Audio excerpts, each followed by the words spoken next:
Assalamualaikum warahmatullahi wabarakatuh.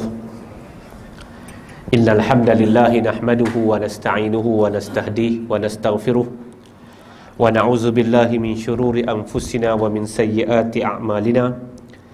Innahu may yahdihillahu fala mudilla lahu wa may yudlil fala hadiya lahu. Ashhadu an la ilaha illallah wahdahu la syarika lahu wa ashhadu anna Muhammadan abduhu wa rasuluh.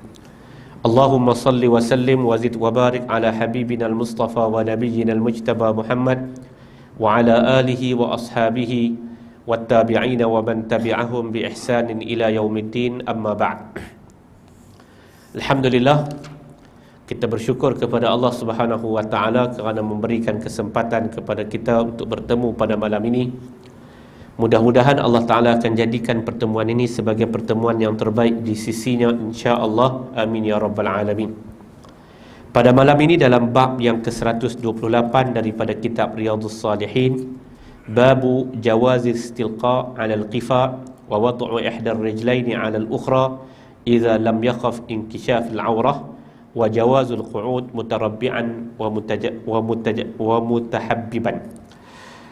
Bab pada menyatakan boleh untuk duduk dalam keadaan meletakkan satu kaki atas kaki yang lain sekiranya tak ditakuti terdedahnya aurat, dan boleh dan beberapa jenis duduk yang dibolehkan oleh syarak, cara duduk yang dibenarkan oleh syarak. Okey.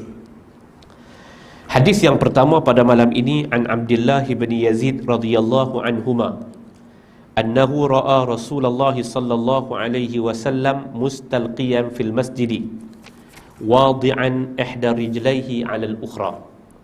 Hadis muttafaqun alaih. Daripada Abdullah bin Yazid radhiyallahu anhuma katanya, dia pernah melihat Nabi sallallahu alaihi wasallam duduk dalam keadaan mustalqiyan. Mustalqiyan ni hujung hadis tu disebut mustalqiyan fil masjid. Nabi duduk dalam keadaan mustalqiyan di dalam masjid. Apa dia mustalqiyan? Wadi'an ihda rijlaihi 'ala al-ukhra. Nabi meletakkan satu kaki di atas kaki yang lain. Duduk sila panggung di dalam masjid. Duduk dengan satu kaki diletakkan di atas kaki yang lain, itu dipanggil dengan istilqa. Ar-Rasul sallallahu alaihi wasallam pernah buat ketika mana baginda sallallahu alaihi wasallam duduk di masjid. Okey, yang kedua, wa an Jabir bin Samurah radhiyallahu anhu qala kana an-nabiy sallallahu alaihi wasallam idza shalla al-fajr tarabba'a fi majlisihi hatta tatlu'a asy-syams hasna. Hadis sahih rawahu Abu Daud wa ghairihi bi asanidin sahihah. Daripada Jabir bin Samurah radhiyallahu anhu katanya, adalah Nabi sallallahu alaihi wasallam apabila baginda sembahyang fajar, kemudian baginda akan duduk dalam keadaan tarabba'. Macam mana tarabba'? Baginda duduk dalam keadaan bersila. Tarabba' sila yang menenangkan, mendatangkan ketenangan. Ai jalasa mutarabbi'an fi mahalli salatihi yazkurullah ta'ala. Dia duduk di tempat dia mendirikan sembahyang. Makna tempat yang dia sembahyang tu, baginda duduk dalam keadaan tarabba', dalam keadaan bersila, hatta tatlu'a syamsu hasna, sampai keluarnya matahari yang putih. Maksudnya keluar cahaya matahari. Sampai keluar cahaya matahari, baginda duduk dalam keadaan bersila. Jadi duduk dalam keadaan tarabba' itu adalah sebahagian daripada yang pernah ditunjuk oleh baginda Rasul sallallahu alaihi wasallam. Hak tadi ni baginda duduk dalam keadaan istilqa, kita terjemah sebagai sila panggung. Yang ketiga, wa an Ibnu Umar radhiyallahu anhuma qala ra'aitu Rasulullah sallallahu alaihi wasallam bi fana'il ka'bati muhtabiyan bi yadayhi hakadha wa wasafa bi yadayhi al-ihtiba wa huwa al-qursufa. Kata Ibnu Umar, aku pernah melihat Nabi sallallahu alaihi wasallam duduk di dataran Kaabah dalam keadaan ihtiba. Ihtiba, duduk dia dalam Al-Qurasa tu dia sebut duduk dalam keadaan, orang panggil apa? angkat kedua-dua kaki, belaga perut. Ramai tak boleh duduk macam tu. Haji Hussein boleh duduk? Tunjuk contoh. Duduk dalam keadaan mengangkat kedua-dua kaki, tu dalam keadaan tu di hadapan Kaabah. Dia panggil duduk tu, dia panggil apa? Terjemah dia tulis apa tu?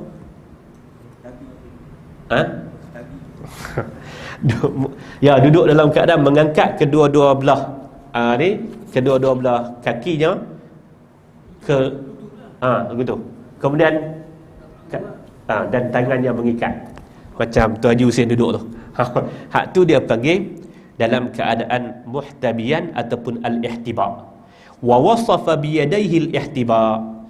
Ibnu Umar menunjuk cara Nabi sallallahu alaihi wasallam mengikat tangan, al-ihtiba, dengan cara yang seumpama itu. Itu yang ketiga. Riwayat ini ketika mana Nabi sallallahu alaihi wasallam duduk di hadapan Kaabah, bi fana'il Ka'bati, di dataran Kaabah. Yang keempat, wa an Qailah binti Mahzamah qalat ra'aitu an-nabiy sallallahu alaihi wasallam wa huwa qa'idul qurfusa falamma ra'aitu Rasulullah al-mutakhashshi'a fil jilsah urtu'idtu minal faraqi. Kata Qailah binti Mahzamah radhiyallahu anha, katanya, aku melihat Nabi sallallahu alaihi wasallam duduk dalam keadaan qurfusa. Qurfusa adalah ihtiba, duduk yang macam tadi ni, dengan mengangkat kedua-dua tangan, mengangkat kedua-dua kaki dan tangannya mengikat kaki tersebut. Itu dipanggil dengan qurfusa ataupun ihtiba. Bila aku melihat, kata Qailah, bila aku melihat Nabi sallallahu alaihi wasallam khusyuk dalam duduknya itu, aku takut baginda jatuh. Kerana duduk dalam keadaan mutakhashsyi', makna duduk dalam keadaan yang lama. Baginda duduk dalam keadaan itu, aku takut dia jatuh. Takut dia jatuh, ai minal khaufi, kerana takut dia boleh membawa kepada baginda ar-Rasul sallallahu alaihi wasallam jatuh. Jadi masih dengan cara duduk yang kedua tadi ni yang dipanggil dengan ihtiba. Yang terakhir dalam bab ini, wa an Syarid bin Suwaid qala marra bi Rasulullah sallallahu alaihi wasallam wa ana jalisun hakaza wa qad wada'tu yadi al-yusra khalfa dhahri wattaka'tu ala aliyati yadi faqala ataq'udu qid'atal maghdubi alaihim, rawahu Abu Dawud bi isnadin sahihin. Hadis ni diriwayat daripada Syarid bin Suwaid radhiyallahu anhu. Katanya Nabi sallallahu alaihi wasallam lalu di hadapan aku, sedangkan aku duduk hakaza. Dia duduk macam ni, dia kata. Aku duduk macam ni. Macam ni tu macam mana? Dia kata waqad wada'tu, aku letakkan tangan aku yang kiri di belakangku dan ittaqatu ala aliyat yadi. Aku duduk dengan menyandak pula ke atas tangan tersebut. Tangan tu diletak di belakang dan tangan tu, tangan kiri. Malah dia tu Haji Hussein jadi model agak ke belakang, dan pada waktu itu dia menyandak ke arah tangan dia.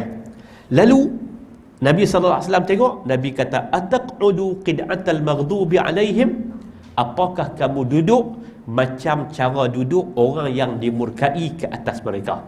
Hadis diriwayat oleh Abu Daud. Apa dia makna ni tuan-tuan? Dia kata qid'atan ismun li bayanil hay'ah, qawluhu al-maghdubi alaihim wa humul yahud, kama huwa qawlu jumhurul mufassirin fi tafsiri ayati akhiri suratil Fatihah. Yang dimaksudkan dengan golongan yang dimurkai di sini adalah golongan Yahudi, sebagaimana yang disebut oleh kebanyakan jumhur ahli tafsir apabila menafsirkan ayat ghairil maghdubi alaihim waladdallin. Tetapi apa yang dimaksudkan dengan meletakkan takatu ala aliyatil yad, apa yang dimaksudkan dengan tu? Dia kata aliyatul yadil lahmah allati fi aslil ibham wal musammatu bi aliyatil ibham wa ma yuqabiluhu min ahli al-khandar wallazi yusamma bid-dhihrah. Ketika dia meletak di belakang dengan dia membunyi-bunyi. Okey. Kalau tuan-tuan tengok dalam kitab Nuzhatul Muttaqin, syarah kepada Riyadhus Salihin, para muallafin, para pengarang, para muallif menyebut kata Apa yang dimaksudkan hadis ini, dia punya syahidnya di mana? Syahidnya ialah menyerupai, tasyabbuh kepada amalan biasa yang dilakukan oleh orang-orang Yahudi. Di antara cara istirahat orang Yahudi adalah dengan cara menyending, meletakkan kaki kiri, tangan kirinya ke belakang. Itu adalah cara yang kita sebut tadi ni. Itu adalah cara yang dilakukan oleh orang-orang Yahudi. Maka yang disebut di sini adalah larangan tasyabbuh dengan orang bukan Islam, ataupun alal akhassi, yang lebih khusus adalah terhadap orang-orang Yahudi. Wallahu ta'ala a'lam bis-shawab wa bil murad. Okey, tuan-tuan, kita balik pada awal bab ni. Yang pertama, hadis yang pertama cerita Nabi sallallahu alaihi wasallam duduk secara istilqa, iaitulah duduk dengan cara kaki letak di atas kaki. Kita sebut tadi sila panggung. Itu adalah antara cara Nabi sallallahu alaihi wasallam pernah duduk. Dua, Nabi sallallahu alaihi wasallam duduk dalam keadaan tarabba', bersila dalam keadaan yang tenang selepas sembahyang subuh. Ketiga dan keempat, Nabi sallallahu alaihi wasallam duduk dalam keadaan al-ikhtiba. Duduk dalam keadaan ikhtiba yang kita sebutkan tadi. Dan yang keempatnya adalah baginda larang daripada duduk. Yang syahid hadis ni, kalau dalam kitab Nuzhatul Muttaqin, dia kata nak sebut tentang larangan daripada tasyabbuh, termasuklah tasyabbuh kepada adat yang sering dilakukan oleh, dalam konteks hadis, al-maghdubi alaihim, iaitulah orang-orang Yahudi. Wallahu ta'ala a'lam bis-shawab. Timbul persoalan, apakah cara duduk itu adalah cara duduk yang sunnah? Maksud dia tarabba', maksud dia sila panggung, maksud dia mengangkat kaki dalam keadaan istirahat dan sebagainya. Apakah perbuatan duduk seumpama itu dianggap sebagai duduk sunnah? Maka kita sebut itu antara cara duduk yang baginda Ar-Rasul pernah duduk, dan kita tidak diberikan kebenaran ataupun kita dilarang daripada duduk dengan cara duduk yang dilarang oleh baginda Ar-Rasul sallallahu alaihi wasallam. Dalam bab-bab yang akan datang, kita akan bertemu beberapa cara duduk yang Nabi larang ketika mana kita dengar khutbah, ketika mana kita duduk dalam majlis dan sebagainya. Jadi hak tu kita tengok dalam bab-bab yang akan datang. Cuma hadis dalam 5 hadis dalam bab ini nak menyebut tentang 3 cara yang Nabi sallallahu alaihi wasallam pernah buat, dan 1 larangan Nabi daripada kita duduk yang dia panggil qid'atul maghdubi alaihim, cara duduk orang yang dimurkai ke atas mereka, yakni orang-orang Yahudi. Yang syahid hadis adalah dalam bab tasyabbuh, kerana itu adalah adat umum yang dilakukan oleh orang Yahudi, bukan merujuk kepada cara-cara duduk yang lain yang sekiranya dia ada kaitan dengan sebarang amalan yang utama bagi mereka. Wallahu ta'ala a'lam bis-shawab. Itu habis dalam bab yang di bab cara duduk baginda Rasul sallallahu alaihi wasallam. Kita masuk bab seterusnya, bab ke-129, bab adabil majlisi wal jalis. Bab pada menyatakan adab majlis dan juga jalis. Jalis ni maksud dia kawan. Asal daripada kalimah jalasa juga, dengan asal daripada kalimah duduk juga, tapi disebut dan dimaksudkan di sini adalah teman ataupun kawan. Hadis yang pertama, An Ibni Umar radhiyallahu anhuma qala Rasulullah sallallahu alaihi wasallam la yuqimanna ahadukum rajulan min majlisih thumma yajlisu fihi walakin tawassa'u wa tafassahu wa kana Ibnu Umar idza qama lahu rajulun min majlisihi lam yajlis fihi, muttafaqun alaih. Daripada Ibnu Umar radhiyallahu anhuma katanya, Nabi sallallahu alaihi wasallam telah bersabda, janganlah kamu suruh seseorang itu berdiri daripada tempat duduknya kemudian orang lain pergi duduk tempat tu. Akan tetapi tawassa'u, luaskannya, wa tafassahu, bagilah ruang. Wa iza qila lakum tafassahu fil majalisi fafsahu yafsahillahu lakum wa iza qila anshuzu fanshuzu yarfa'illahu allazina amanu minkum wallazina utul ilma darajat. Surah Al-Hashr.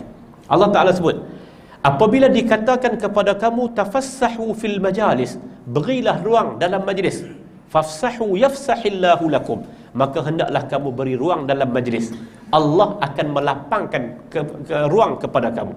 Fafsahu yafsahillahu lakum. Dan hujung ayat tu Allah Ta'ala sebut, yarfa'illahu allazina amanu minkum wallazina utul ilma darajat. Allah akan mengangkat darjat, beberapa darjat terhadap orang yang beriman, dan orang yarfa'illahu allazina amanu minkum, Allah Ta'ala akan angkat darjat orang yang beriman, wallazina utul ilma darajat, dan orang-orang yang diberikan ilmu, termasuklah ilmu bagaimana kita nak duduk dalam majlis. Nabi bagi tahu, kata Ibnu Umar, jangan sekali-kali kamu bangun untuk beri tempat kepada orang dalam majlis, dengan makna orang yang datang awal dia duduk di depan.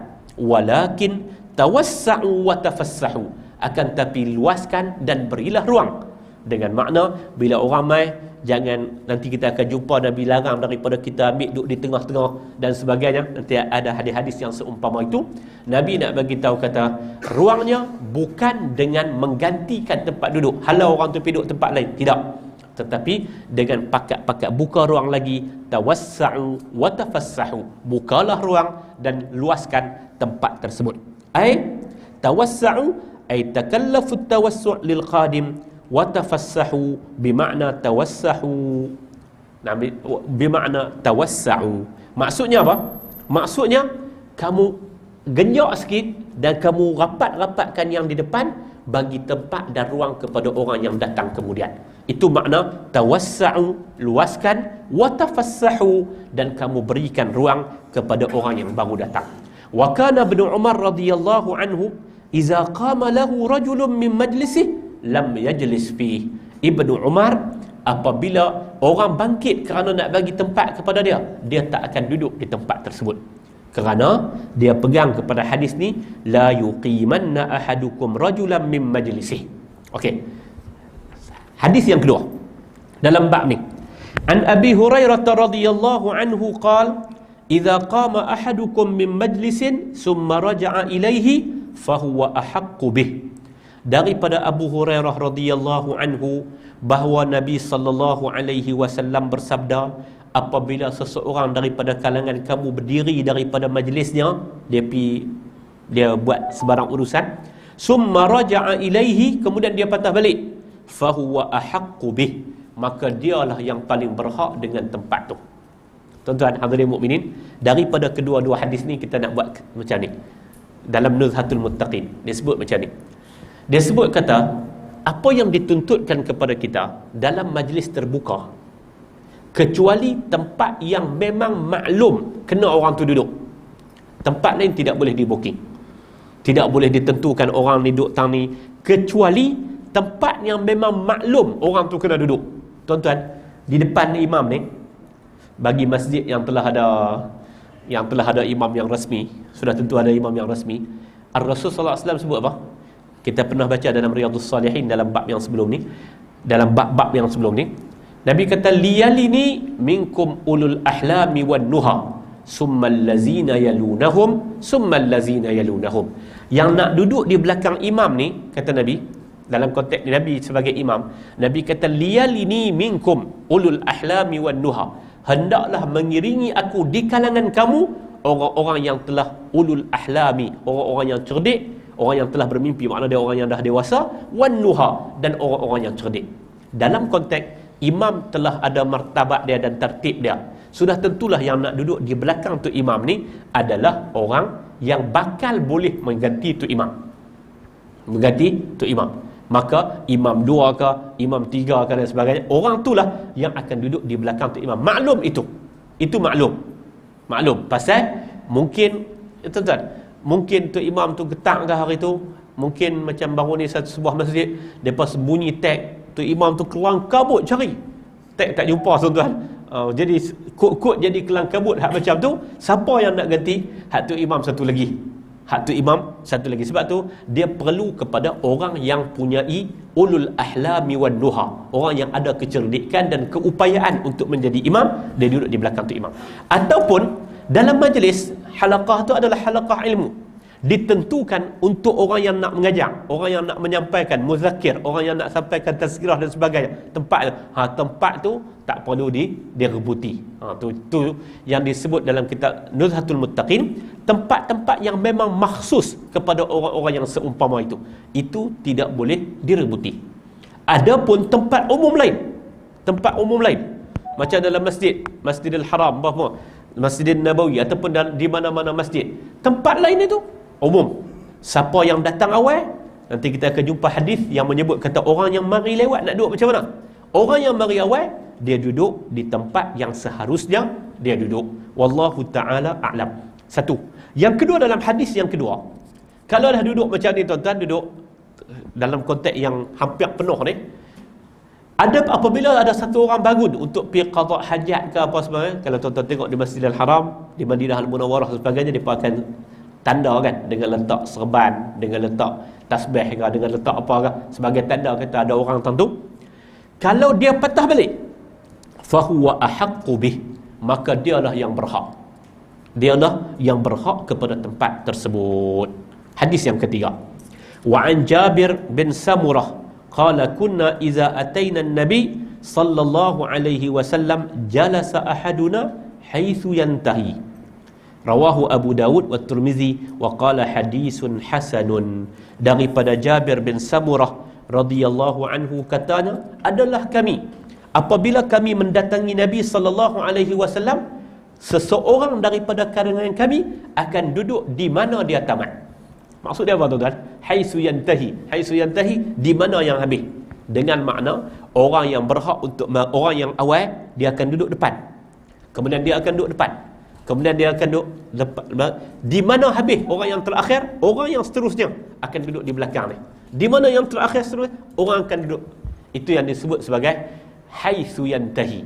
Dia bukan orang yang mai duduk paling belakang, tak. Dia mula di depan, kemudian orang yang paling lewat mai, dia akan duduk di belakang. Saya tengok masjid yang mengamalkan hak ni, hak saya tengoklah, adalah masjid di Gontor, di Pondok Pesantren Gontor Darussalam.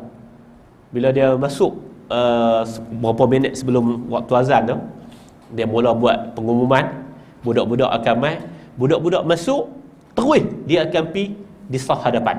Yang lepas tu mai saf depa tok. Dia tak akan berlaku, tuan-tuan, hak ni satu kelang kabut juga. Mai lewat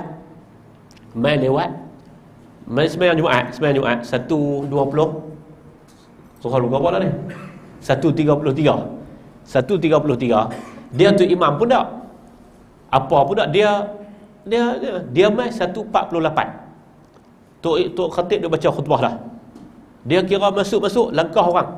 Ada hadis ni, satgi Nabi sebut, Nabi kata jangan duduk menyakiti orang. Dia langkah orang, tu dia punya kes orang.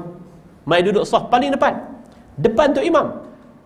Sembahyang pula tu imam tak boleh khutbah. Tambah member jenis rekat member apa nama rendah macam ni. Tu imam duk tengok dia ni apa? Allahu akbar. Lingkup sekali dengan orang lain. Tuan-tuan, hak ni satu pasal kat tuan-tuan. Satu pasal. Jadi Nabi diajar dalam hadis ni, dia kata, kunna iza ataina nabi, kami ni bila kami mendatangi Nabi, jalasa ahaduna haitsu yantahi. Kami akan duduk di mana yang akhir, di mana yang habis. Makna dia di mana tempat yang paling akhir. Rawahu Abu Dawud wa Tirmizi wa qala hadisun hasanus sahih. Menariknya Al-Imam At-Tirmizi dalam Jami' At-Tirmizi, dalam Sunan At-Tirmizi, dia meletakkan hadis ini dalam bab al-istizan, minta izin. Dengan makna apa tuan-tuan? Dengan makna memang kalau mengikut sistem pakat masuk, duduk hak mana mai awal, duduk depan dan sebagainya, dia tak akan berlaku ke insiden-insiden seterusnya, iaitulah insiden melangkau, melompat dan sebagainya. Langkah orang itu sudah tidak akan berlaku. Wallahu taala a'lam. Hadirin mukminin rahimakumullah. Wa an Abi Abdullah Salman Al-Farisi radhiyallahu anhu qala Rasulullah sallallahu alaihi wasallam la yaghtasilu rajulun yawmal jum'ati wa yatatahharu mastata'a min tuhrin wa yaddahinu min duhnihi aw yamassu min tiba baitihi summa yakhruju fala yufarriqu baina ithnain summa yusalli ma kutiba lahu summa yunsitu idza takallama al-imam illa ghufira lahu ma bainahu wa bainal jum'atil ukhra.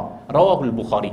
Hadis ni tentang beberapa amalan yang kita kena buat pada hari Jumaat. Kata Nabi SAW berdasarkan riwayat daripada Salman Al-Farisi, katanya tidaklah seseorang lelaki itu mandi pada hari Jumaat. Yang pertama yang nak kena buat pada hari Jumaat, mandi. Mandi ini tuan-tuan, mandi Jumaat tu mandi yang di kalangan para fuqaha ada pelbagai pandangan. Dalam mazhab Hanafi meletakkan wajib, dalam beberapa pandangan ulama, tapi yang masyhur dan azharnya adalah, yang masyhurnya adalah kita disunatkan untuk mandi pada hari Jumaat. Okey. La yaghtasilu rajulun yaumal jum'ati, yang pertama mandi. Tidaklah seseorang lelaki itu dia mandi pada hari Jumaat. Wa yatatahharu mastata'a min tuhrin, dan dia membersihkan diri apa yang dia mampu daripada kebersihan. Sebab dalam para syurahul hadis menyebut, iaitulah dengan melakukan sunan fitrah. Membersih di sini dengan melakukan sunan fitrah. Tuan-tuan pernah dengar apa yang disebut dengan sunnah fitrah? Sunnah fitrah. Sunnah fitrah ni apa? Kapit kuku, sunnah fitrah. Sunnah fitrah ni apa? Sunnah fitrah ni adalah menipiskan misai dan juga memelihara janggut. Itu termasuk sunnah fitrah. Kemudian ini buang ari-ari dan sebagainya yang Nabi sebut sebagai sunanil fitrah. Sunnah secara fitrah. Fitrahnya manusia dia tak syuk kalau kuku panjang dan sebagainya, tak jaga kuku, manusia tak syuk. Sunnah fitrah. Okey tuan-tuan. Wa yatatahharu mastata'a min tuhrin, dia membersihkan dirinya apa yang dia mampu daripada kebersihan, yakni melakukan pembersihan dari segi sunnah fitrah. Wa yaddahinu min duhnih, dan dia mewangikan dirinya daripada wangiannya. Aw yamussu min tibi baitih, ataupun dia menyentuh daripada wangian dalam rumahnya, wangian yang ada di rumahnya. Summa yakhruj, kemudian dia keluar daripada rumahnya. Fala yufarriqu baina isnain, dan dia tidak memisahkan di antara dua. Summa yusalli ma kutibalah, kemudian dia sembahyang apa yang dituliskan baginya. Sembahyang yang dituliskan baginya ni apa? Apabila satu orang yang mendatangi masjid, Nabi kata fala yaq'ud, dia jangan duduk illa kecuali dia rukuk 2 rakaat. Rukuk 2 rakaat itu adalah salat tahiyyah lil masjid. Tahiyatul masjid. Summa yusalli ma kutibalah, kemudian dia sembahyang apa yang dituliskan untuknya sebelum daripada sembahyang Jumaat. Sebab tu tuan-tuan, ada perbincangan panjang tentang ada ataupun tidak sunat qabliyah.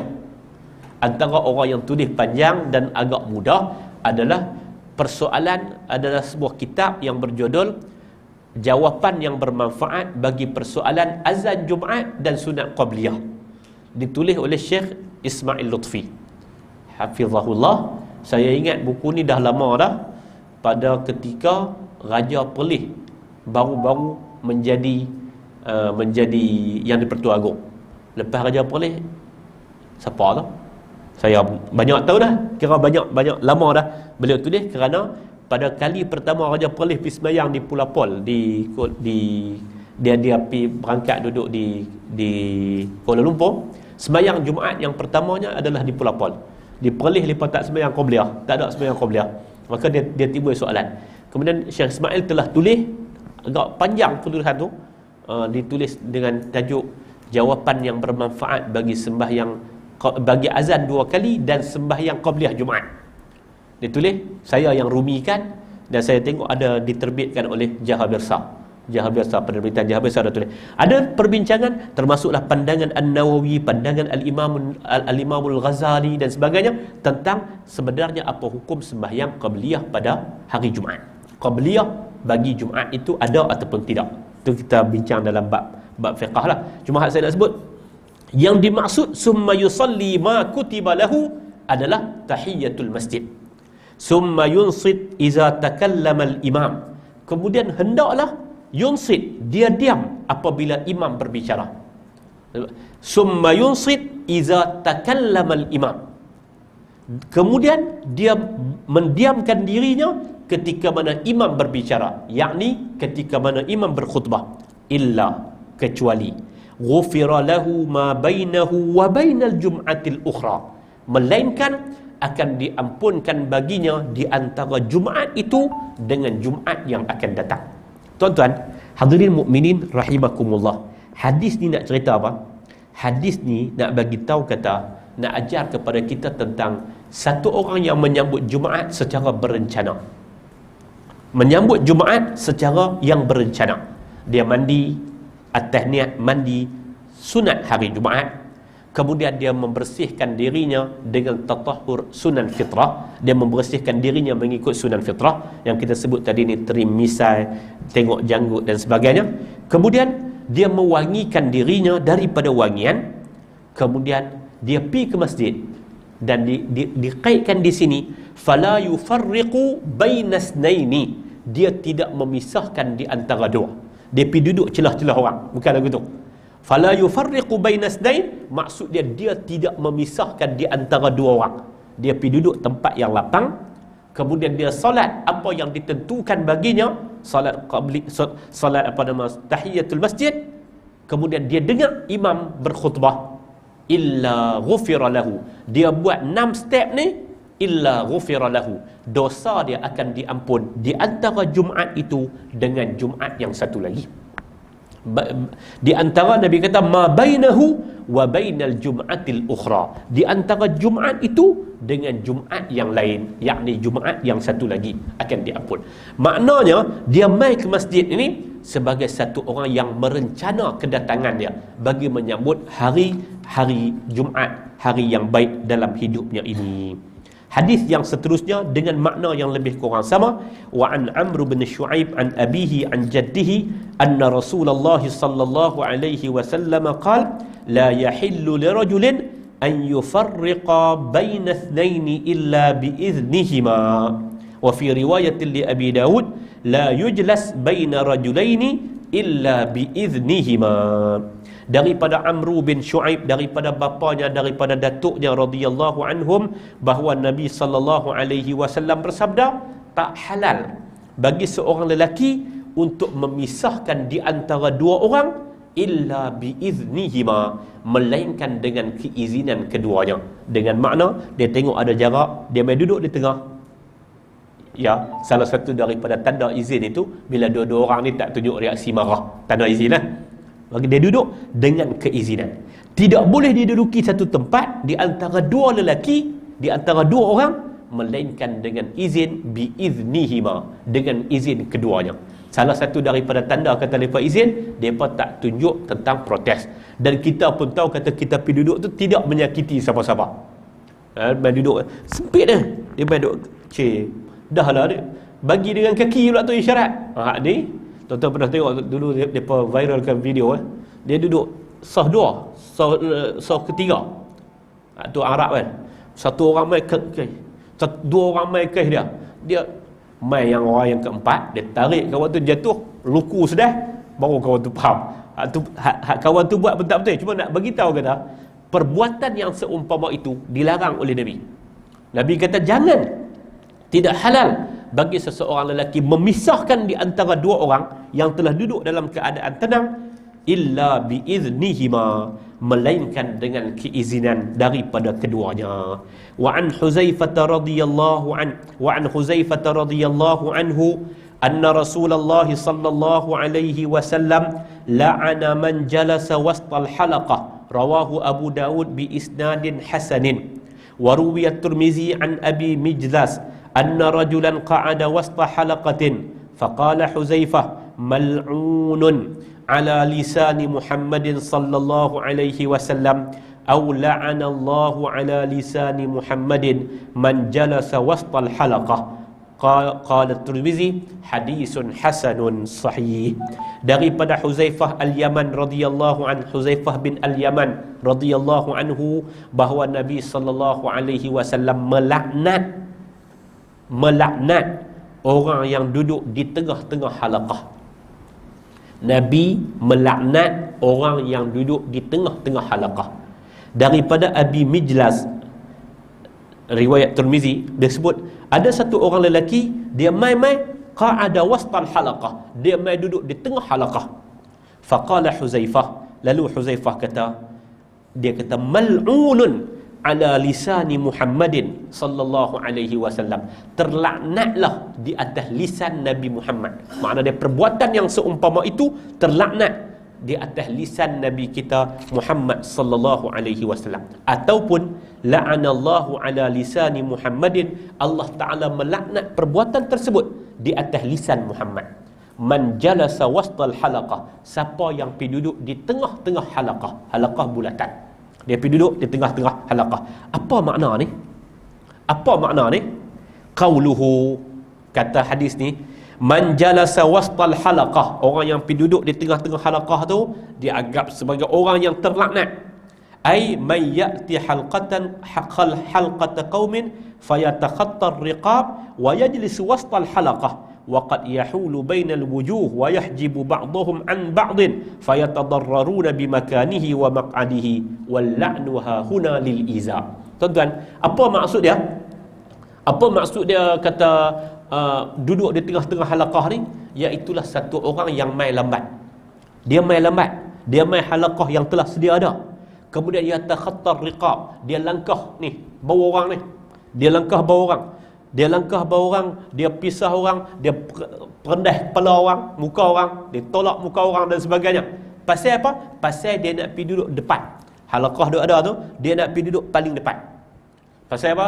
Mungkin dia dengar kata hak duduk paling depan ni paling mudah untuk mendengar ke, paling mudah untuk dapat barakah ke dan sebagainya. Dia main lambat. Kuliah mula pukul 8. Tu kira-kira hak bagi kuliah tu main lambat dah tu. Jarang-jarang sekali lah, setahun 4 kali lah, tak banyak. Jadi tuan-tuan dan perempuan sekalian, kira-kira main lambat dah tu. Dia main lagi lambat 8.45. Tapi nak cari barakah dia main had macam kita ni agak ruang ni ada rampal, tak apa tu. Ni dalam keadaan orang dia main sehingga dia belah bau orang, dia pegang muka orang dan sebagainya, dan dia main duduk depan pula, fayatahajjabu ba'dhum an ba'din. Dia pula duduk tu, orang pakai tak nampak dia. Orang pakai tak nampak orang depan dia. Maka pada waktu itu, itulah yang dimaksudkan orang yang main duduk di tengah-tengah halaqah. Di tengah-tengah halaqah. Dan kata syarah, dia kata wal-la'nu hahuna lil iza. Apakah maksud laknat di sini? Apakah orang tu orang yang terlaknat? Orang yang buat perangai macam tu kita boleh kata kat dia laknatullahi alaih. Apakah itu maksud dia? Tidak. Maksudnya dia dilaknat atas perbuatan dia kerana menyakiti orang. Perbuatan itu adalah perbuatan yang tidak disukai, tidak diredai. Itu maksud terlaknatlah perbuatan tersebut. Jadi dalam adab majlis ni, sekali lagi, hadis ni nak bagi tahu kepada kita, jangan duk melangkah-langkah. Masuk, ambil, sebagaimana hadis sebelum ni, dia kata haitsu yantahi, di mana paling akhir orang duduk, ambil bahagian belakang. Nak duduk bahagian depan, datang paling awal. Datang ataupun atok macam mana sebagainya, dia duduk di bahagian hadapan. Setiap orang akan mendapat bahagian daripada apa yang dia dapat. Wallahu ta'ala a'lam wa aswab. Hadirin mukminin yang saya hormati sekalian, hadis yang seterusnya, wa an Abi Sa'id Al-Khudri radhiyallahu anhu qala sami'tu Rasulullah sallallahu alaihi wasallam yaqul khairul majalisi awsa'uha. Hadis riwayat Abu Daud dan sahih di atas syarat Al-Imam Al-Bukhari. Daripada Abi Sa'id Al-Khudri radhiyallahu anhu, katanya aku mendengar Nabi sallallahu alaihi wasallam bersabda, sebaik-baik majlis yang paling luas, awsa'uha, majlis yang paling luas, itu adalah majlis yang paling baik. Apa makna majlis yang paling baik ini? Adalah majlis yang paling luas. Zalika lima yafta ilaihi dhiqul majlisi min haqdin aw baghdin walama fil majalisil muttasi'ah min rahatin lil jalisi. Dengan makna dia kata majlis yang dibuat, majlis ni tempat duduk, pakat-pakat duduk. pakat-pakat duduk, tempat duduk yang untuk halaqah ke untuk apa ke untuk satu-satu majlis, satu-satu upacara yang dibuat di tempat yang sempit akan menimbulkan perasaan marah, menimbulkan perasaan tidak tenang dan sebagainya. Maka Nabi bagi tahu tempat yang paling luas, tempat yang paling baik untuk buat majlis adalah awsa'uha, tempat yang paling luas. Tuan-tuan, bilakah kita akan menggabungkan kegembiraan, kesyukuran? Bilakah kita nak gabung benda ni? Kita nak gabung benda-benda ni, tuan-tuan. Kita gembira, kita seronok, farah, kita nak cerita sesuatu, kita nak sampai satu maklumat yang penting dan sebagainya. Bila? Adalah pada hari raya. Antara tempat dah, tuan-tuan. Lalu Al-Quran kata apa? وَلِتُكَبِّرُوا عَلَى مَا هَدَاكُمْ وَلَعَلَّكُمْ تَشْكُرُونَ. Kamu hendaklah bertakbir kepada Allah kerana Allah bagi hidayah kepada kamu sampai kamu dapat berhari raya. وَلَعَلَّكُمْ تَشْكُرُونَ. Mudah-mudahan kamu bersyukur. Maka diminta kepada kita untuk hari raya berhimpun di satu tempat yang luas. Dan tempat yang luas itu adalah musalla. Nabi menyebut tentang istilah musalla. Musalla itu satu tempat yang luas yang boleh menghimpunkan semua orang supaya ada ketenangan, supaya ada kegembiraan, supaya semua orang boleh hadir dan orang boleh sampai. Itu adalah sembahyang hari raya. Sembahyang hari raya sebab itulah disyariatkan sembahyang hari raya supaya kita buat di padang. Sembahyang hari raya kita buat di padang. Tuan-tuan, sembahyang raya di padang. Sembahyang hajat seorang-seorang. Kita buat sembahyang hajat di padang, sembahyang hari raya kita buat dalam masjid. Tak ada masalah apa. Tak ada masalah apa nak buat dalam masjid. Cuma poin saya, kenapa dia sebut kata kita kena buat di padang tu? Awsa'uha khairul majalisi awsa'uha. Sebaik-baik majlis itu majlis yang dilakukan di tempat yang luas. Tempat yang luas. Demikian tuan-tuan, kalau kita nak buat, kalau kita cenderung pergi tempat, kita lencong perbincangan kita pergi tempat yang lain sikit, kita nak buat sebarang upacara yang menghimpunkan orang, maka tuan-tuan pada waktu itu hak ramai orang kita perlu raikan. Hak jiran tempat tu, hak orang yang nak datang, hak kabir, hak orang tua, hak orang yang terutama dan sebagainya. Itu perlu diperhatikan. Nak buat majlis, tuan-tuan, nak buat kenduri ke, kalau rumah kita tu sempit, pergi sewa tempat yang lebih luas, yang mendatangkan keselesaan kepada orang. Sebab mendatangkan keselesaan kepada orang itu sebahagian daripada kebaikan yang kita lebarkan kepada orang. Kalau kita buat kenduri, tuan-tuan, makan kenduri, kalau musim-musim cuti sekolah kan, hak depa-depa yang kenduri kadang-kadang balik tengok Allah, tengok senarai tu dia 18 kenduri.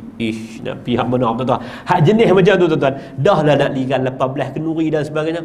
Pipi kenduri pula. Kenduri buat tengah benang. Kacau, tuan-tuan. Kena parking pula. Ni pun satu masalah. Jadi nak buat sebarang upacara, khairul majalisi awsa'uha. Sebaik-baik majlis adalah tempat yang luas. Cari tempat yang luas. Wa iza sampai ada ruang untuk kita suruh orang gesak ke dan sebagainya. Termasuk hak jiran. Ada sebuah masjid, sebuah tempat pengajian, tuan-tuan, yang orang komplain. Orang komplain, terutama ada ketika yang tertentu sampai tutup laluan dan sebagainya. Bila orang komplain, pihak penganjur ni menerima komplain tersebut dengan menyalahkan orang yang komplain. Inilah musuh Allah Ta'ala. Allahu Akbar. Jadi musuh Tuhan tu. Apa? Orang pita kereta depan pintu rumah dia. Anak dia hari itu cukup 9 bulan 10 hari. Dia komplain. Bila dia komplain, inilah musuh Tuhan. Dah lah tak mau main mengaji. Dah lah mau marah, tuan-tuan. Sebenarnya kita perlu memberikan hak kepada setiap orang yang berhak. Termasuk jiran mempunyai hak di atas majlis yang kita lakukan. Jadi hadirin mukminin rahimakumullah, mudah-mudahan Allah Ta'ala merahmati kita dan Allah Ta'ala memberikan hidayah kepada kita bersama, insya-Allah. Hadis yang seterusnya, 2 hadis kita baca serentak. Yang kedua-duanya menceritakan tentang kafaratul majlis. Wa an Abi Hurairah radhiyallahu anhu qala Rasulullah sallallahu alaihi wasallam, man jalasa fi majlisin fakathura fihi ghalatuhu faqala qabla an yaquma min majlisihi zalika subhanakallahumma wa bihamdika ashhadu an la ilaha illa anta astaghfiruka wa atubu ilaik illa ghufira ma kana fi majlisihi zalika rawahu Tirmizi wa qala hadisun hasanun. Daripada Abu Hurairah radhiyallahu anhu katanya, telah bersabda Nabi sallallahu alaihi wasallam, siapa yang duduk dalam satu majlis lalu fakathura fihi laghatuhu, kemudian dalam majlis dia itu banyak kesalahan yang dilakukan, faqala, lalu dia berkata, qabla an yaquma min majlisihi, sebelum daripada dia bangkit daripada majlis dia itu, dia kata apa?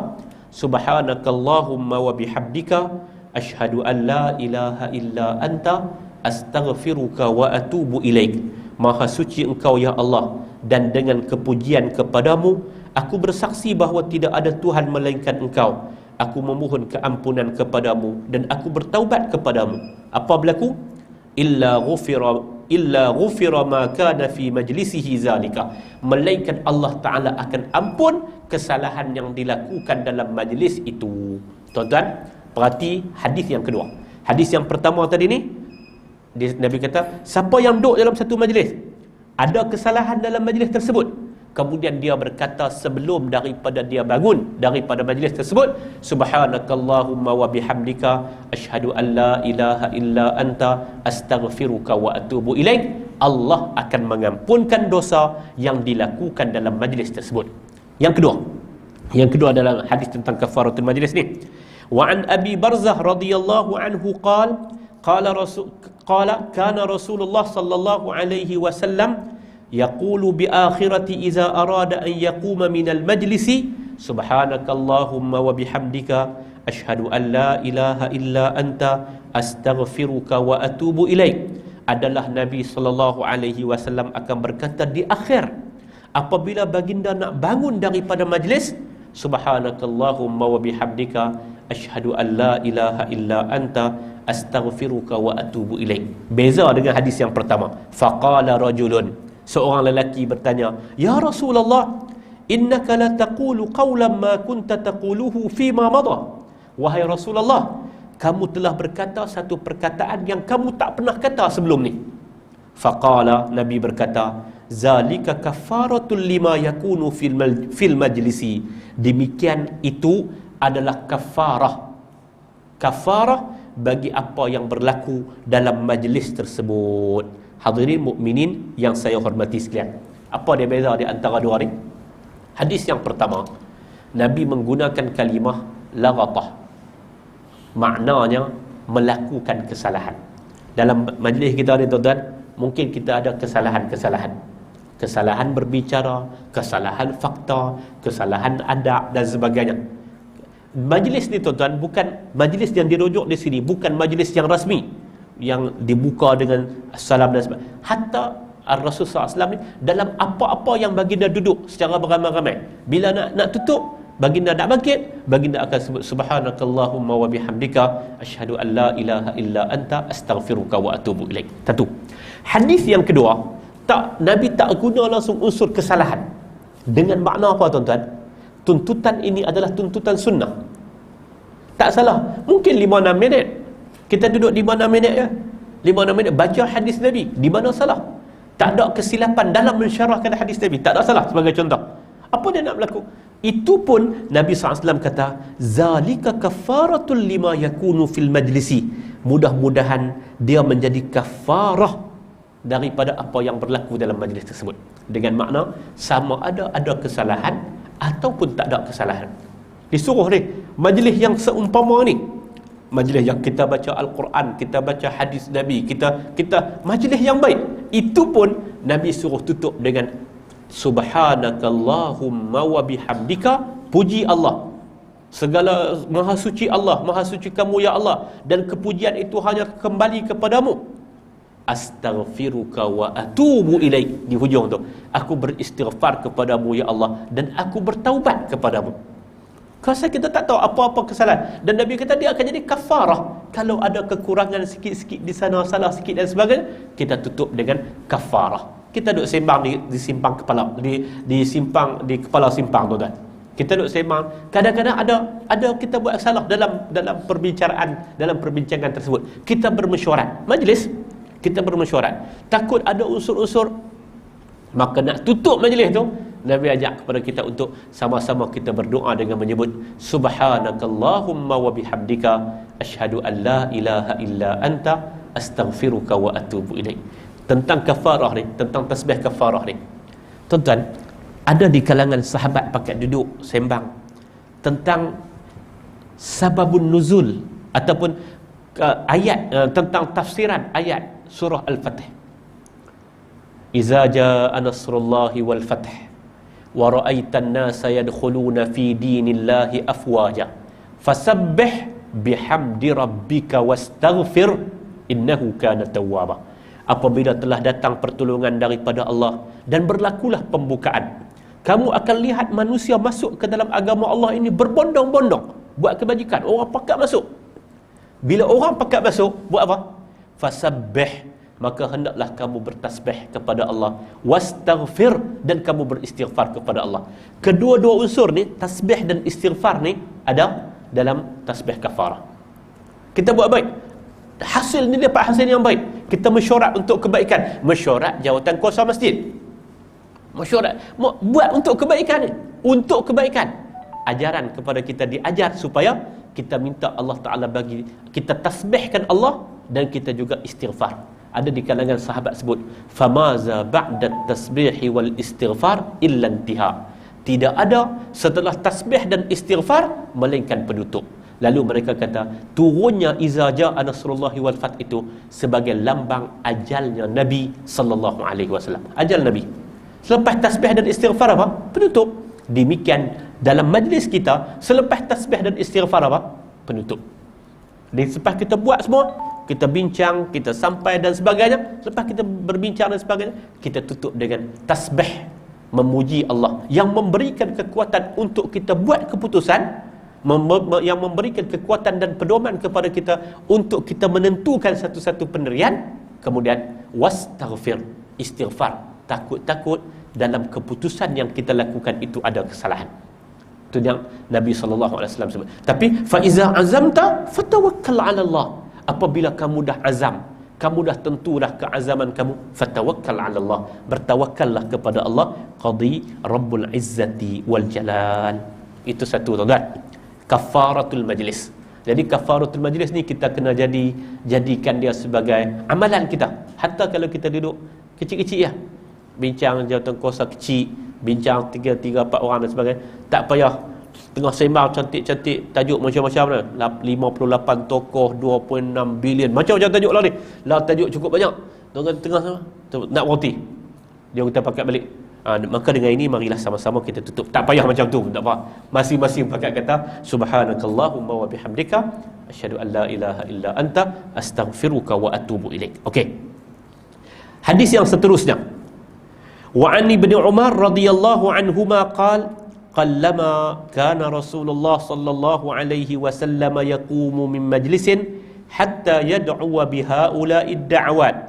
Allahumma aqsim lana min khashyatika ma tahulu bihi bainana wa baina ma'asik, wa min ta'atika ma tuballighuna bihi jannatak, wa min al-yaqini ma tuhawwinu bihi alaina masa'ib ad-dunya. Allahumma matti'na bi asma'ina wa absarina wa quwwatina ma ahyaytana waj'alhu al-waritha minna waj'al tha'rana 'ala man zalamana wansurna 'ala man 'adana ولا تجعل مصيبتنا في ديننا ولا تجعل الدنيا أكبر همنا ولا مبلغ علمنا ولا تسلط علينا بذنوبنا من لا يرحمنا. Hadis rawahu Tirmizi wa qala hadisun hasan. Doa ni masyhur, tuan-tuan. Doa ni masyhur. Cuma unsur yang mungkin kita nak baru tahu untuk malam ni, doa ni kita duk dengar orang doa lama dah, dan kita pun berdoa lah dengan doa ni. Cuma unsurnya apa? Unsurnya rupanya ini di antara doa yang Nabi sallallahu alaihi wasallam berdoa sebelum daripada dia meninggalkan apa-apa majlis. Ibnu Umar kata, setiap kali Nabi SAW nak bangun daripada tempat majlisnya, tempat duduknya, tempat berimpunnya, baginda tak bangun sehingga baginda berdoa bihaula'id da'awat, dengan doa-doa itu. Sebahagian ulama menyebut kata doa-doa itu apa-apa doa ke arah ketaatan. Tapi doa yang direkodkan oleh Ibnu Umar di sini adalah doa Allahumma qsim lana min khasyatik ma tahulu bihi bainana wa baina ma'asik. Ya Allah, berikanlah, bedakanlah kepada kami daripada perasaan khasyah, takut kepadamu, yang akan menjarakkan di antara kami dengan maksiat kepadamu. Tuan-tuan, itu doa Nabi. Doa Nabi tutup majlis ni. Sebelum baginda bangun daripada majlis, baginda tak bangun sehingga baginda berdoa biha ula'id da'awat, dengan doa-doa kebaikan. Dalam Nuzhatul Muttaqin dia sebut dengan apa-apa doa kebaikan. Kafarah tadi satu, kemudian doa dengan apa-apa doa kebaikan. Antaranya Nabi berdoa yang diajar dan direkod di sini, Allahumma qsim lana min khasyatik ma tahulu bihi bainana wa baina ma'asik. Ya Allah, bedakanlah, berikanlah kepada kami bahagian kami daripada perasaan takut kepadamu. Perasaan takut ni penting tuan-tuan. Kenapa? Tahulu bihi bainana wa baina ma'asik. Dia akan menjarakkan kita dengan maksiat. Orang yang apabila dia ada khasyah, takut kepada Allah, dia akan tinggal maksiat. Orang yang sekiranya tanpa ada khasyah, khasyah itulah yang menjadi pendinding dia daripada melakukan maksiat. Takut haqqa khasyah, takut yang sebenar-benarnya. Tuan-tuan pernah baca dalam riwayat yang menyebut kata seorang lelaki yang telah masuk dalam bilik, selamat elok dah, tutup pintu bilik, tiba-tiba inni akhafullah, aku takut kepada Allah, dia tinggal wanita tersebut. Tuan-tuan pernah baca dalam hadis tentang 7 golongan yang Allah Ta'ala akan naungi di bawah arasnya pada hari yang tidak ada naungan melainkan naungan Allah. Tuan-tuan pernah bacakan hadis tu? Nabi kata sab'atun yuzilluhumullah fi zillihi yawma la zilla illa zilluh.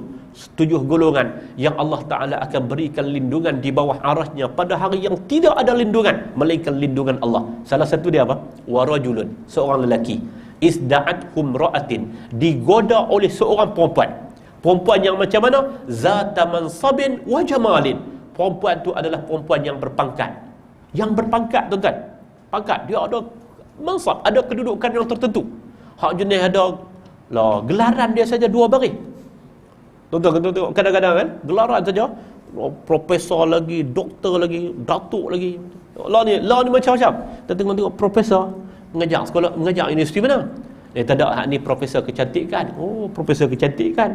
Datuk tu, Datuk Seri, datuk mana ni? Allah dia kata, pergi ambil kot Mindanao. Datuk Mindanao. Doktor bubuh pi dah tengok orang pakai bubuh. Dia pun bubuh. Lah ni ramai tu tuan.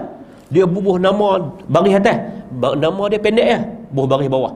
Lepas tu JPG, JP, JK, MP, SP, MP, macam-macam. Cukup panjang. Atau ni hak panggil wanita dalam hadis Nabi kita zata mansabin, ada pangkat macam tu. Wa jamalin, bukan sekadar ada pangkat, dia ni jamal, cantik. Tiba-tiba lelaki tu kata apa? Inni akhafullah, aku takut kepada Allah. Ni takut kepada Allah ni benteng. Sebab itulah kita diajar dalam doa ini supaya kita minta kepada Allah, ya Allah, bedakan sikit perasaan takut tu, bagi ada mengalir ke aku sama. Jangan duk bagi ke orang lain saja. Mengalir ke aku sama. Min khasyatik, sikit daripada perasaan takut tu mai kepada aku. Allahumma qsim lana, ya Allah, bahagikanlah, bedakanlah kepada kami daripada perasaan takut kepadamu, sehingga dia akan menjarakkan kami daripada melakukan maksiat kepadamu. Wa min ta'atika ma tuballighuna bihi jannatak, ya Allah, bedakanlah, bahagikanlah kepada kami perasaan taat kepadamu, ketaatan kami kepadamu yang akan menyampaikan kami ke syurga. Taat yang boleh bawa kami ke syurga. Minta kepada Allah, ya Allah, berilah taat itu kepada kami. Yang ketiga, wa minal yaqin ma tuhawwinu bihi alaina masaibad dunya. Berikanlah kepada kami yakin. Yakin ini yang akan menyebabkan kami berasa cukup ringan. Tuhawwin, ringan, hina, makna dia bahasa rendah ya. Masaibad dunia, musibat hidup di dunia ni cukup kecil. Tuan-tuan, kecil. Musibat hidup di dunia ni, Allah Ta'ala akan uji saya, Allah Ta'ala akan uji tuan-tuan. Tak ada siapa pun yang akan selamat. Tapi Allah Ta'ala juga menjanjikan bahawasanya dia akan memberikan kasih sayang kepada setiap orang yang beriman dan beramal saleh. Innal ladzina amanu wa amilus salihati sanaj'alu lahumur rahmanu wudda. Allah Ta'ala kata, sesungguhnya orang yang beriman dan beramal saleh, kami akan berikan kepada mereka wudda, kasih sayang. Tapi kasih sayang yang Allah Ta'ala akan bagi tak sama bentuknya. Ada orang yang Allah Ta'ala bagi kasih sayang melalui harta, ada orang yang Allah Ta'ala bagi kasih sayang melalui musibah dunia ni, tak ada makna apa kepada dia. Saya 2-3-4 hari ni tuan-tuan, 2-3-4 hari ni saya rajin tengok rancangan Masyari Al-Kharaj Al-Kharaz TV. Kalau dalam YouTube tuan-tuan buka Al-Kharaz TV, dia bahasa dia mudah. Orang duk mengaji apa nama, duk mengaji harfiah ni, insya-Allah dia boleh ikut, bahasa dia mudah. Satu orang tokoh, nama dia Syekh Masyari, orang Kuwait. Dia ni dia pi merata, dia pi seluruh dunia. Dia, dan bila dia pi, dia buat rakaman, dia buat bagi bantuan, dan dia buat rancangan yang dia panggil Ahla Ar-Rihlah, perjalanan yang paling indah. Dia pi merata tempat. Di Masjid Sungai Ara baru ni saya cerita, dia pi ke Tanzania, dalam kampung tuan, dalam kampung. Satu orang yang dia tak ada pendapatan yang banyak, tapi tuan-tuan, dia tak ada pendapatan yang banyak, tapi sedikit dari rumah dia cukup buruk, tapi daripada sikit-sikit duit dia yang ada tu, dia ada hasrat untuk membina sebuah rumah, sebuah madrasah bagi orang membaca Al-Quran Al-Karim. Syekh Masyari pi, dan Syekh Masyari, bukan Masyari Afasi, dia ni pi, Syekh Masyari pi, dan dia buat bina rumah orang perempuan tu, orang tua tu, dan dia juga bina madrasah Al-Quran untuk serah kepada kampung tersebut. Dia pi di Cambodia. Hak dia sebut, wa minal yaqini ma tuhawwidu bihi alaina masaibad dunya. Dia pi ke Cambodia tuan-tuan. Orang yang kalau dia yakin musibat dunia ni tak ada makna apa, dia yakin dengan akhirat. Satu orang tua, dia tak pernah keluar daripada rumah dia 7 tahun. 7 tahun dia tak pernah keluar daripada rumah dia, dan dia duduk di atas nui kata buat tak nui, boyan. Nui kan, dia kain tu macam nui siam tu, dia ikat di antara dua tiang sebab dia ada penyakit apa, dia duduk atas nui tu. Ketika Syekh Masyari masuk, dia kata kursi tak ada rumah dia, tolong duduk bawah lah. Dia minta maaf, dia kena duduk atas, cakap melalui penterjemah. Tuan-tuan, bila sembang nak pi bawa ke hospital dan sebagainya, sampai satu soalan tanya, kenapa makcik tak pernah keluar sampai 7 tahun? Air mata dia mula keluar, air mata dia mula mengalir, air mata dia mula mengalir. Dia kata, kerana aku takut. Takut apa? Takut kalaulah kerana aku keluar, hujung hayat aku ini aku terlaku dosa. Aku keluar tengok orang lain kaya sikit, orang lain kaya, mai perasaan hasad, perasaan dengki ke apa ke. Aku takut lah tu. Aku buat keputusan untuk duduk dalam rumahku. Di Kemboja, dah tentu bukan ustazah. Makcik tu orang ni. Tapi tuan-tuan, bila Allah Ta'ala bagi yakin tu menyebabkan dia hidup dalam keadaan susah, tapi musibat dunia ni tak ada sebarang manfaat untuk dia. Maknanya musibat dunia ni tidak ni, tidak mendatangkan sebarang masalah kepada dia. Okey, yang ketiga, yang keempat, Allahumma matti'na bi asma'ina wa absarina wa quwwatina ma ahyaitana. Ya Allah, berikanlah kesempatan kepada kami untuk menikmati pendengaran kami, penglihatan kami, dan kekuatan kami selama mana kami hidup. Ada benda ni tak boleh nikmat pun satu pasal tuan-tuan. Lalu kita minta kepada Allah, matti'na bi asma'ina. Ya Allah, berikanlah kepada kami kesempatan untuk menikmati pendengaran kami, penglihatan kami, dan kekuatan kami selama mana kami hidup. Waj'alhul waritha minna, dan jadikanlah dia sebagai waris kepada kami. Dengan makna penglihatan, pendengaran, dan kekuatan ini menjadi penyebab kepada kita meninggal legasi yang baik setelah kita mati. Waj'al sa'rana ala man zalamana, jadikanlah kesan kami ke atas orang yang menzalimi kami. Wansurna ala man adana, bantulah kami ke atas orang yang memusuhi kami. Wala taj'al musibatana fi dinina. Doa Nabi ni tuan-tuan, doa Nabi SAW ni doa yang paling ajma'. Nabi minta apa? Wala taj'al musibatana fi dinina. Ya Allah, jangan kamu jadikan musibah kami ni dalam urusan agama kami. Jangan jadi musibah yang nak turun kepada kita, jangan jadi musibah dalam urusan agama. Berapa ramai orang beragama, dia yakin dan dia sangka itu agama, tapi bukan beragama. Kan itu musibah. Berapa ramai orang yang Allah Ta'ala berikan agama kepada dia, lalu dia jadikan agama itu sebagai sumber kehidupan. Kan itu musibah dalam agama. Doa Nabi kata, ya Allah, tolonglah jangan jadikan musibah kami dalam urusan agama kami. Kalau musibah tu sakit, sepasal. Kalau musibah tu mungkin kemiskinan, kalau musibah itu mungkin perasaan hanan, perasaan rindu dan sebagainya, itu semua musibah. Tapi ya Allah, tolong kami sepatah, wala taj'al musibatana fi dinina. Jangan jadikan musibah kami dalam urusan agama kami. Berapa ramai orang yang apabila diuji dengan agama, mereka tak dapat mempertahankan diri. Mudah-mudahan Allah Ta'ala selamatkan kita daripada musibah beragama.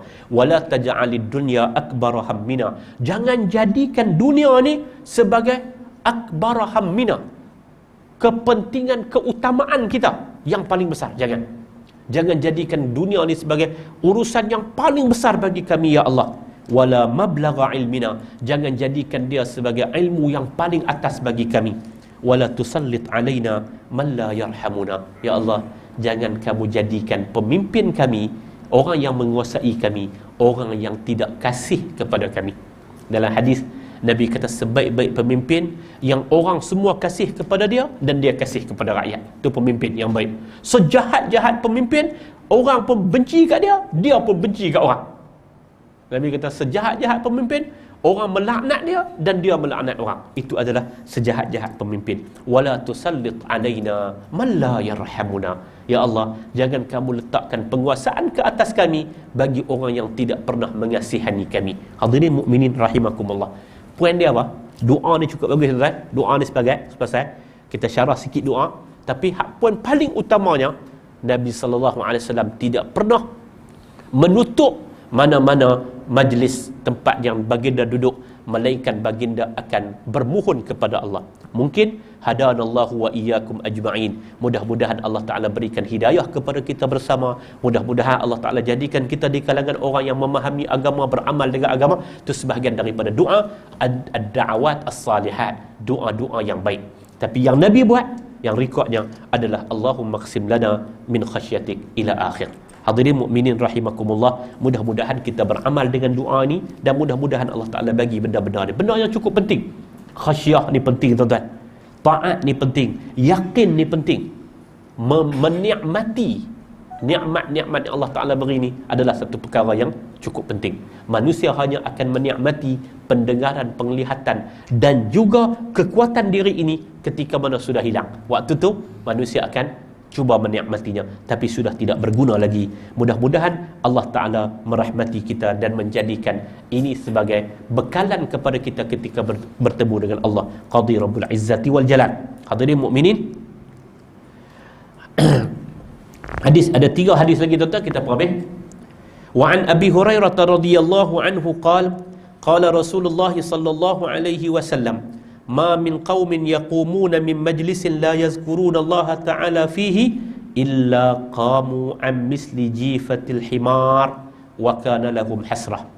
Daripada Abu Hurairah radhiyallahu anhu katanya, adalah Nabi sallallahu alaihi wasallam bersabda, tidak ada mana-mana kaum yang bangun daripada satu majlis itu tidak mengingati Allah padanya, melainkan seumpama dia bangun daripada misli jifatil himar, ay fi zalikal majlisi wastakhdama lafzu jifatil himar ziyadatu fit tanfir. Seakan-akan dia bangkit daripada jifatul himar, muntah himar.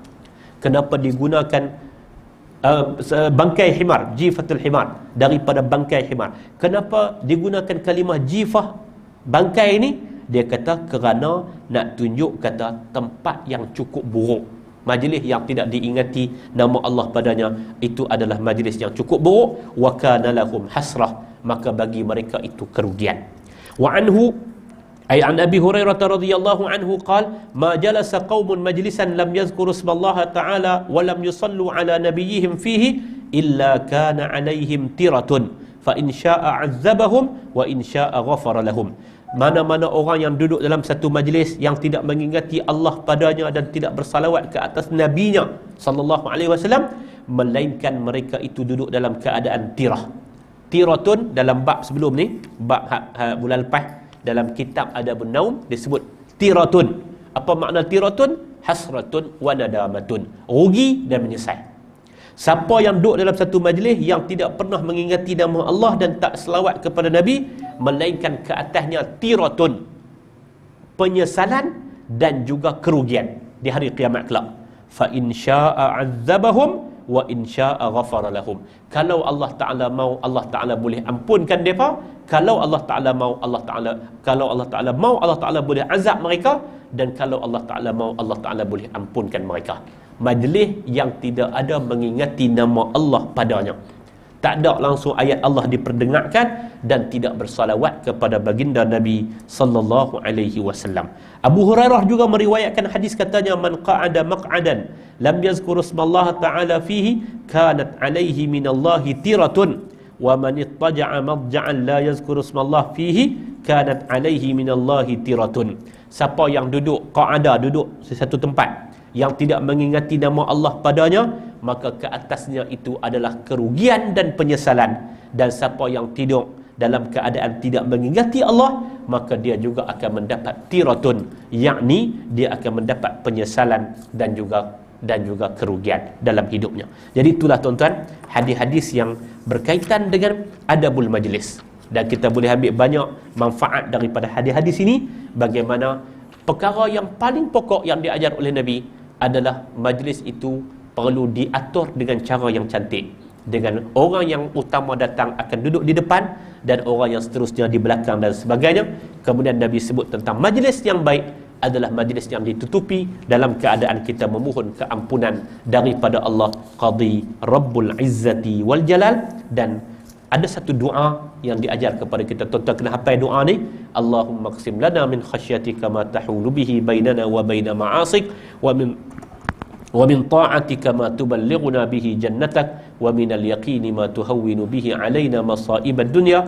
Allahumma matti'na bi asma'ina wa absarina wa quwwatina abadan ma ahyaytana waj'alhu al-waritha minna waj'al sa'rana 'ala man zalamana wa la tusallit 'alaina bi dhunubina man la yarhamuna. Hadis yang diriwayatkan dan kita baca pada malam ini, mudah-mudahan ada manfaat daripadanya, insya-Allah.